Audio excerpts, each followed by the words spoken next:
So I was wondering if you could speak about how you first got involved with ocean exploration and the idea of the blue economy.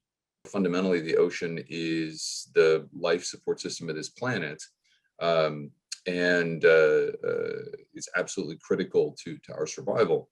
And as we've become more advanced and more sophisticated as a species on Earth, and our economies become more advanced, we've started to realize that the types of things that Doug was talking about the importance of sustainability and investing, applies to how we leverage economically the ocean, and how important the ocean is to our economy.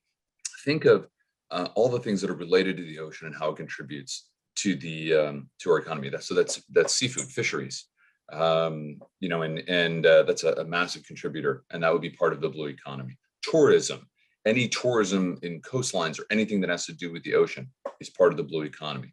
When you think about shipping, energy production, that's all part of the blue economy. Also, though, other elements, things like carbon mitigation, arguably also part of the blue economy. The ocean is a huge carbon sink. And so the functions that the ocean provide to us that allow our planet to work, allow life to exist on this planet, those kinds of functions that we would otherwise have to pay for, things like carbon sequestration or things like mitigation from storms by mangroves and coral reefs that help absorb storm surge from hurricanes and typhoons, all of those functions that the ocean provides to us for free, are essentially part of the blue economy, because otherwise we would have to pay for them. And a couple interesting numbers here. The ocean, it's estimated, provides close to $3 trillion of value to the global economy every year.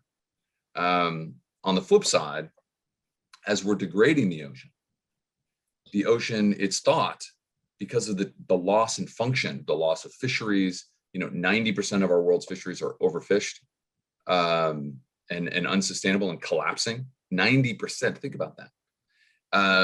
And so if we continue on this path, it's estimated by 2050 that instead of providing $3 trillion worth of value to the global economy, the ocean, because of the loss of food, the loss of its functions in protecting coastlines, et cetera, could cost the global economy $500 million.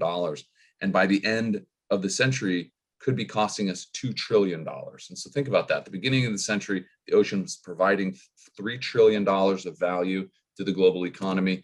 And by the end of the century, it could be costing us $2 trillion. That's a $5 trillion flip every year.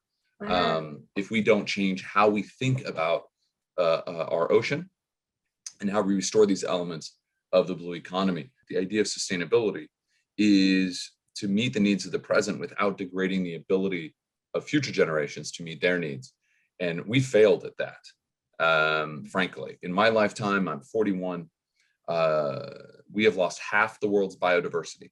Half of it has just gone away. 90% of fisheries are overfished. Entire coastlines, coral reefs are collapsing. I mean, there's a lot of bad news out there. And that's why today is so important. And that's why the idea of how we engage a whole new generation to recognize the power that they have, to engage in positive ways, the kinds of things that Doug was talking about, ESG investing, with respect to the blue economy, to start looking at how the blue economy can work for us, how we can restore fisheries, how we can use renewable energy, not exploitative elements of the blue economy like fossil fuels and natural gas, et cetera, but instead renewable sources of energy in the blue economy like offshore wind, or how we can look at sustainable aquaculture, or how we can look at any number of different elements. And using innovation, there's work now that's looking at algae, how algae can replace plastics, traditional plastics. That's part of the blue economy. So there's so many different ways that we can engage with the blue economy that are restorative and hopeful. And that's really what today's about.